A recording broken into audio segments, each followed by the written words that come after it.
और दिल और दिमागों में विश्वास पैदा करता है। मिट्टी की तो बात ही क्या है, परमात्मा तो पत्थर और कोमल घास पैदा करता है। ओम विश्वानि देव सवितर्दुरितानि परास्तु यद्भद्रं तन्न आस्तु।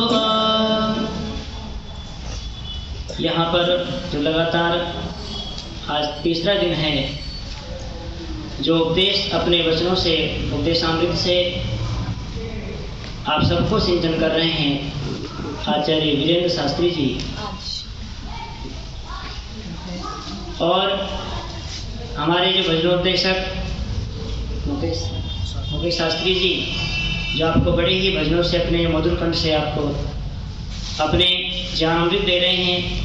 और यहाँ के यशस्वी प्रधान जी, मंत्रिणी जी, कोषाध्यक्ष महोदय, सभी आर्य समाज के पदाधिकारीगण और धर्म प्रेमी सज्जनों, भद्र पुरुषों, मातृशक्ति, बहुत ही अच्छा ये कार्यक्रम हमारा चल रहा है।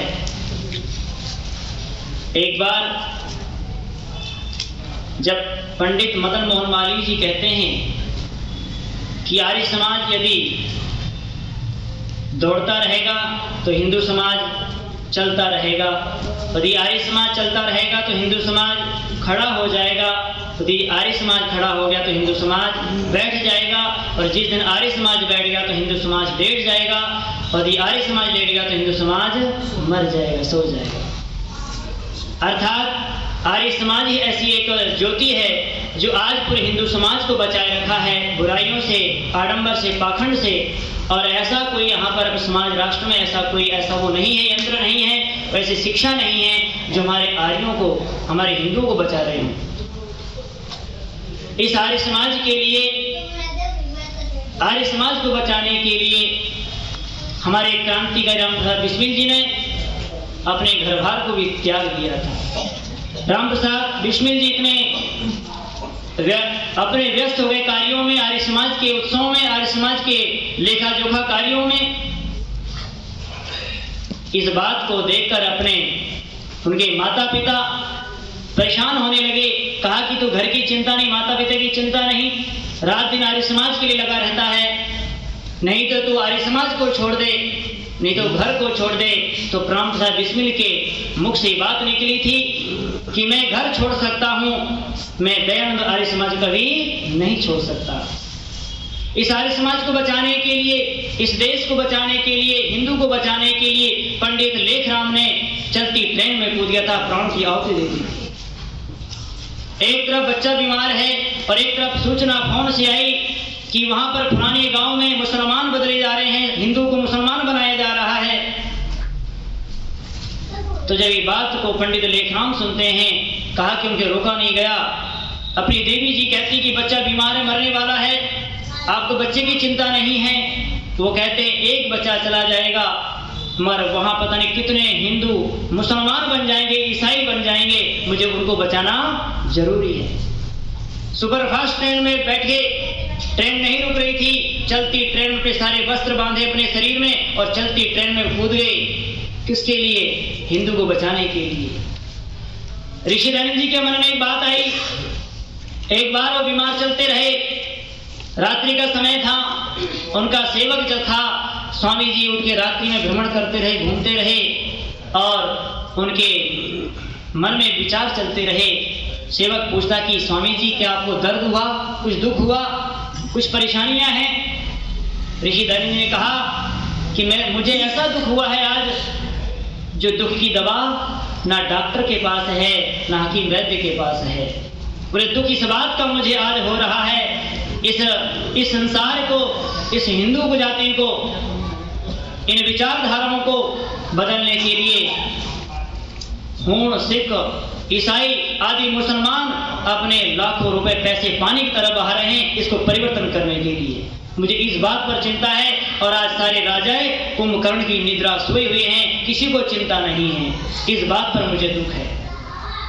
आर्यों, जब से हम वेदों से विरुद्ध चले गए, अनध्याय वेदों से हो गया, तो हम बहुत दूर चले जाते रहे, आर्य समाज को भूल गए, आर्य समाज क्रांतिकारियों को भूल गए। सीता पट्टाभिरमैया लिखते हैं इतिहास में, हिंदी के इतिहासकार, इस देश को आजाद कराने के लिए कितने कुर्बानियां दी है। उन कुर्बानियों में, उन महाक्रांतिकारियों में 80% आर्य समाजी थे देश को आजाद कराने में। इतिहासकार कहते हैं, और आज आप देख रहे हैं कोई ईसाई बन रहा है, कोई मुसलमान बन रहा है, कोई किसी प्रकार से अपना खींचे चले जा रहे हैं, मगर हम क्या हो रहे हैं, हमारे अंदर आलस्य, प्रमाद, आचारहीनता इस चली आ रही है। आर्यों के पतन के 4 कारण ऋषियों ने बताए कि पहला बताया अनध्याय हो गया है, हम वेदों से दूर चले गए। जब वेदों से दूर चले जाते हैं तो कहा कि ज्ञान के बिना व्यक्ति कुछ भी नहीं कर पाता।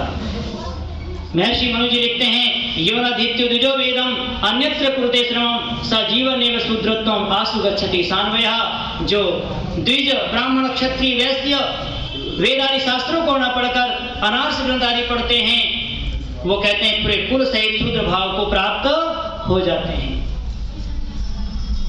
इस देश में तो इसकी वेद की कितनी परंपराएं चली है, वेद के लिए अपने जीवन लगा दिए लोगों ने, मगर वेद को कभी पढ़ने पढ़ाने से नहीं छोड़ा। ऋषि दयानंद ने लिखा आर्य समाज के नियम में वेद का पढ़ना पढ़ाना और सुनना सुनाना आर्यों का परम धर्म है। आज इस वेद के अध्याय से आप देख रहे हैं घर परिवारों में बच्चे माता पिता की नहीं मान रहे हैं, कितने प्रकार से माता पिता दुखी हैं। जिस बालक को उंगली पर चलना सिखाते हैं वही बालक आज बड़ा होकर माता पिता को उंगली दिखाने लगा है। उस शिक्षा को परिणाम देखें आप, उस शिक्षा को पढ़ के व्यक्ति डॉक्टर, इंजीनियर, अच्छा अधिकारी बन सकता है, मगर वेद के बिना मनुष्य नहीं बन सकता। आप देख रहे होंगे आज गांव का अनपढ़ आदमी गाय की सेवा करता हुआ मिलता है, और आज शहर का पढ़ा हुआ आदमी कुत्ते घुमाते मिलता है। अनपढ़ के माता पिता, गरीब के माता पिता की सेवा घर में होती है, और जजों के माता पिता की सेवा अनाथालय में होती है। क्या विचार हो गया, क्या विचारधारा उनके लोगों की? ये कारण क्या है? मूल में भूल होती चली जा रही है। जब से वेदों से विरुद्ध हम चलते गए, वेद से अनध्याय होते रहे, तब से सारी व्यवस्थाएं बिगड़ती गई, सब संसार दुखी होता चला गया। तो सज्जनों, हम वेद की ओर लौटें, ये नारा भी है, आइए वेदों की ओर लौटें। तो वेदों की ओर लौटेंगे तभी हम इस संसार को, राष्ट्र को बचा सकते हैं। दूसरा कारण बताया आचारहीनता। आज आचरण बिगड़ते चले जा रहे हैं। उस आचरण के बल पर रावण जैसे दशानंद को, महारथी को हरा दिया था। किसने? राम ने चरित्र के बल पर हराया था। मैं चरित्र की बात थोड़ी सी बताऊंगा, तो समय मेरा पूरा हो चुका है। जब इस परीक्षा ली गई चरित्र के बारे में, राम जी ने पूछा लक्ष्मण से, बताइए लक्ष्मण ऐसा कौन सा व्यक्ति संसार में है, फलम दृष्ट्वा पुष्पम दृष्ट्वा दृष्ट्वा च नरयौवनम एकांते कांतिम दृष्ट्वा तस्य न विचलित मनः। लक्ष्मण ऐसा कौन सा व्यक्ति है जिसका मन विचलित नहीं होता, फल पके हुए फल को देखकर तोड़ने की, खाने की इच्छा ना हो, सुंदर फूल को देखकर सूंघने की इच्छा ना हो, ऐसा कौन सा व्यक्ति है, और नव युवती को देखकर प्राप्त करने की इच्छा ना हो, ऐसा कौन सा व्यक्ति? मेरे लक्ष्मण बताइए।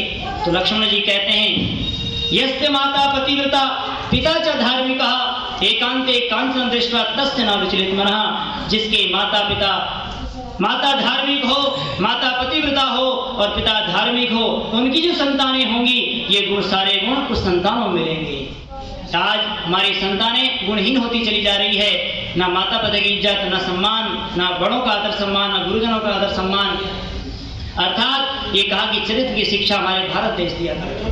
महर्षि मनु ने लिखा है सत्याप्रकाश में 1119 में, पे लिखिए, देखिए ऋषि ने लिखा है, एतद् देश प्रसूतस्य सकाशाद् रविजन्मनः स्वं स्वं चरित्रम शिक्षेण पृथिव्याम सर्वमानवः। अर्थात पूरे विश्व से यहाँ पर चरित्र की शिक्षा लेने के लिए इस भारत देश में लोग आया करते थे। तो आचारहीनता चली आ रही है। अपने बच्चों को संस्कार दें, आर्य समाज में ले जाएं, उनको अच्छे सत्संग में ले जाएं, ताकि बच्चे संस्कारवान, चरित्रवान, बलवान बनेंगे। तो तीसरा कारण बताया कि आलस्य प्रमाद के कारण हम आज श्रेष्ठ कर्म को नहीं कर पा रहे हैं। और हमारा चौथा कारण बताया, आहार विहार, हमारा खान पान बदल गया। हमारा शरीर से हमारा खड़ा हुआ था, आहार निद्रा ब्रह्मचर्य पर खड़ा हुआ था, आज हमारा खान पान बदल गया, हमारी दिनचर्या बदल गई, हमारे व्यवहार बदल गए। जब व्यवहार बदल जाता है तो व्यक्ति के विचार भी बदलने लगते हैं, उसके कर्म भी बदलने लगते हैं। तो आर्यों, मुझे थोड़ा समय मिला था 10 मिनट के लिए, तो मैंने आपको थोड़ी सी बातें आपके बीच में रखी। आप इन बातों पर विचार रखिए करेंगे और इतिहास पढ़ेंगे, इतिहास अपने स्वाध्याय करेंगे पुस्तकों का, इतिहासों का, हमारे क्रांतिकारियों का, तब हम जाके हम इस आर्य समाज को, इन हिंदुओं को बचा पाएंगे, आर्यों को बचा पाएंगे।